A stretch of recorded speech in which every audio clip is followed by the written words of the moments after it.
Hello everyone, welcome to the U.S. Immigration. If you are an immigrant living in the United States, waiting for a green card, holding a work visa, or planning to apply for any immigration benefit, what I'm about to share with you could directly impact your future. A major immigration law has just been approved, and it brings sweeping changes that will create clear winners and clear losers in the system. Some applicants will benefit significantly. Others will face new obstacles they did not see coming, and if you do not understand where you stand, you risk making decisions that could set your case back by months or even years. Welcome back to US Immigration Hub News. In this video I'm going to break down exactly what this new immigration law includes, who stands to gain the most, who faces the biggest challenges, and what every immigrant needs to understand right now. This is not speculation, this is based on the actual provisions that have been approved, and I will walk you through each one step by step. Stay with me until the end because I will also share what actions you should consider taking immediately based on your specific situation, understanding what just happened.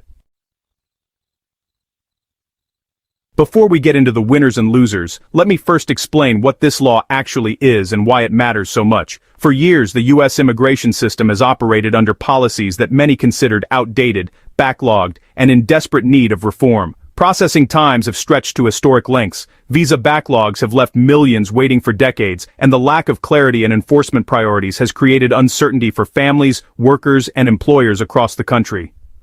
This new legislation represents one of the most significant changes to immigration policy in recent memory. It does not overhaul the entire system, but it makes targeted adjustments that will have immediate and long-term consequences for specific groups of immigrants. Some of these changes are designed to speed up processing, others introduce stricter requirements, and some provisions shift resources in ways that will help certain categories while creating delays for others. What makes this particularly important is that many of these changes take effect quickly. This is not a situation where you have years to prepare.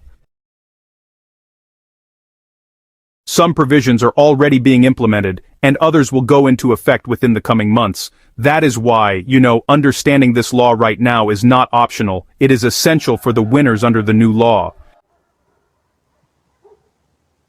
Let me start with the groups that stand to benefit the most from these changes. If you fall into any of these categories, this could be honestly, genuinely positive news for your immigration journey.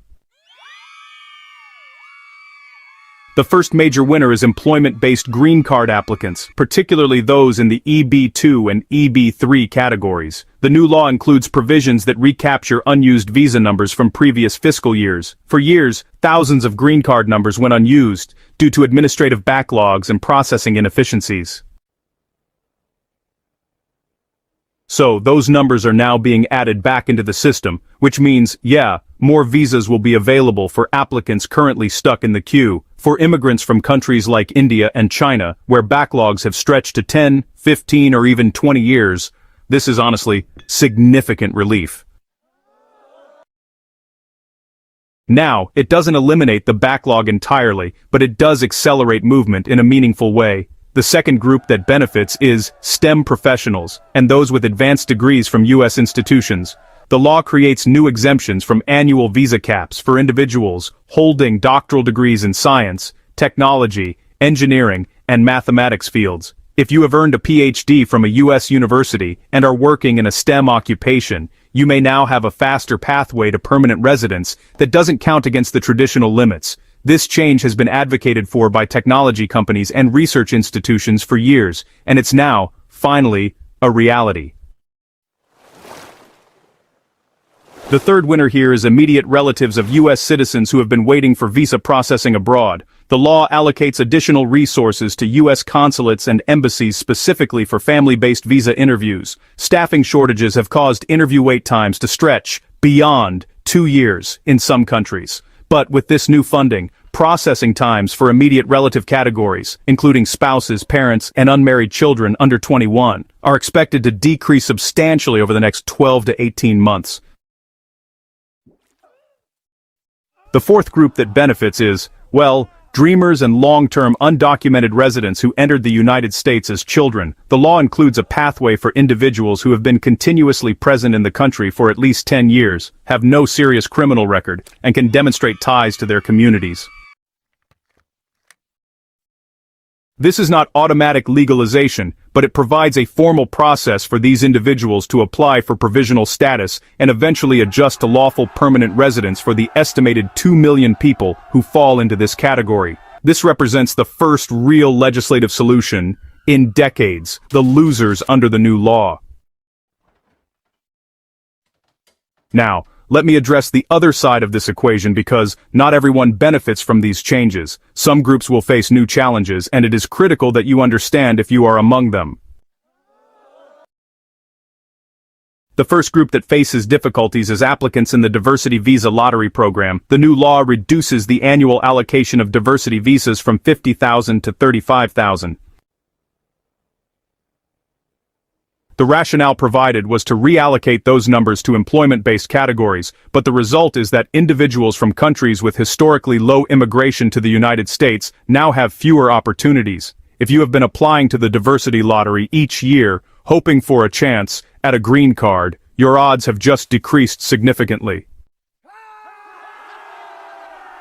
The second group that loses is extended family-based applicants, specifically those in the F2B, F3 and F4 preference categories. These categories include adult children and siblings of U.S. citizens and permanent residents. The law does not eliminate these categories, but it reduces the annual allocations and shifts those visa numbers to employment-based and immediate relative categories. If you are currently waiting in the F3 or F4 queue, your wait time may increase rather than decrease under this new structure. The third group affected is asylum seekers and those applying for humanitarian protection. The law introduces new restrictions on asylum eligibility, including stricter timelines for filing applications and expanded bars for individuals who transited through third countries before reaching the United States. It also increases funding for expedited removal proceedings for individuals fleeing persecution. These changes create additional obstacles and reduce the window of opportunity to present their cases. The fourth group that faces challenges is employers and applicants relying on certain non-immigrant work visa categories. While the law benefits some high-skilled workers, it also introduces new wage requirements and compliance audits for H-1B and L-1 visa programs. Employers must now demonstrate that they are paying wages at or above the 75th percentile for the occupation and geographic area, up from the previous requirements. For smaller companies and startups that cannot match the salaries offered by large corporations, sponsoring foreign workers will become more difficult. This does not eliminate these visa categories, but it raises the bar for participation. Why timing matters more than ever. Here is where many immigrants get confused, and it is something I need you to understand clearly. These changes do not all take effect on the same date. Some provisions are already active, while others have implementation timelines of 60 days, 90 days, or even 6 months. And, some require additional rulemaking by USCIS before they become fully operational.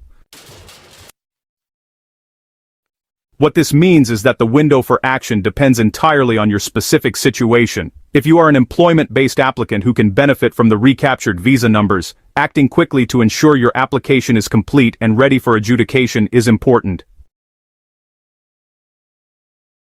If you are an employer who has been planning to sponsor an H-1B worker, understanding the new wage requirements before filing your petition could make the difference between approval and denial. I have seen too many cases where immigrants waited too long to respond to policy changes and found themselves caught in transitions that delayed their cases unnecessarily. Do not let that happen to you. Later in this video, I will share specific steps you should consider based on your category, so make sure you stay until the end. Who is affected the most? Let me now address the groups that will feel the most significant impact, whether positive or negative. Understanding this will help you gauge how urgently you need to act. Indian and Chinese nationals in the employment-based backlog are perhaps the most affected by these changes. The recapture of unused visa numbers combined with the new STEM exemptions could, reduce wait times by several years for some applicants. However, the benefit is not uniform. Those who are earlier in the queue will see faster movement, while those who recently filed may still face substantial waits. The key factor is your priority date and your category. If you do not know your priority date or are unsure which category applies to you, honestly, consulting with an immigration attorney to assess your position is strongly advisable. Families with mixed immigration status are also significantly impacted. If some members of your family qualify for the new pathways while others face increased restrictions, navigating these changes becomes complex. The law does include provisions to keep families together during processing, but, understanding how those provisions apply to your specific circumstances really requires careful analysis.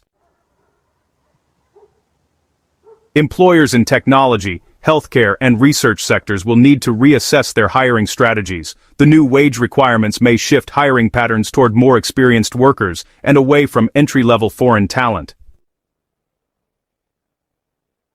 Companies that have relied on H-1B workers to fill critical roles will need to adjust budgets and expectations accordingly. What happens if you ignore this? What happens if you ignore this? I want to be very direct with you about the risks of inaction. Many immigrants assume that policy changes will not affect them personally, or they believe they have plenty of time to respond. That is often a mistake. If you are in a category that benefits from these changes but fail to update your applications, submit required documentation, or respond to USCIS requests in a timely manner, you could miss opportunities that others will take advantage. Visa numbers that become available through recapture will be distributed on a first-come, first-served basis, so any delay means you move further back in line.